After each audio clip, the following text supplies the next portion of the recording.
আমি নিজে একটা এরকম বিউটি পেজেন্ট দিয়েই উঠে আসা একজন মানুষ, এবং আমি বিশ্বাস করি যে যদি আমি পারি তাহলে সবাই পারবে।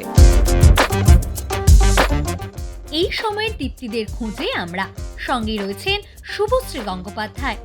শুরু হয়ে গিয়েছে রেজিস্ট্রেশন। আমি নিজেও মানে অপেক্ষায় আছি সমস্ত কন্টেস্ট্যান্টদের সাথে দেখা করার জন্য। আমি অ্যাকচুয়ালি প্রথম থেকেই উইমেন এম্পাওয়ারমেন্টে একটু বিশ্বাসী আছি। I hope it'll be fun. আপনি কি এই সময়ের দীপ্তি? তাহলে www.eishomaydipti.com/registrations এ গিয়ে চট করে সেরে ফেলুন রেজিস্ট্রেশন। দীপ্তি পেজেন্ট কন্টেস্টের জন্য মানুষজন বেশ উৎসাহিত, সেই ছবি আপনারা দেখলেন।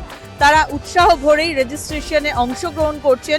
আপনাদের জন্য জানাই যে কলকাতা, হাওড়া, হুগলি, উত্তরবঙ্গ, দক্ষিণবঙ্গ, মেদিনীপুর এই সর্বত্রই কিন্তু এই কন্টেস্ট চলবে এবং এপ্রিলের 11 তারিখে ফাইনাল রয়েছে। কাজেই দেখা যাক শেষ পর্যন্ত এই পেজেন্ট কন্টেস্টের ক্রাউন কার মাথায় ওঠে।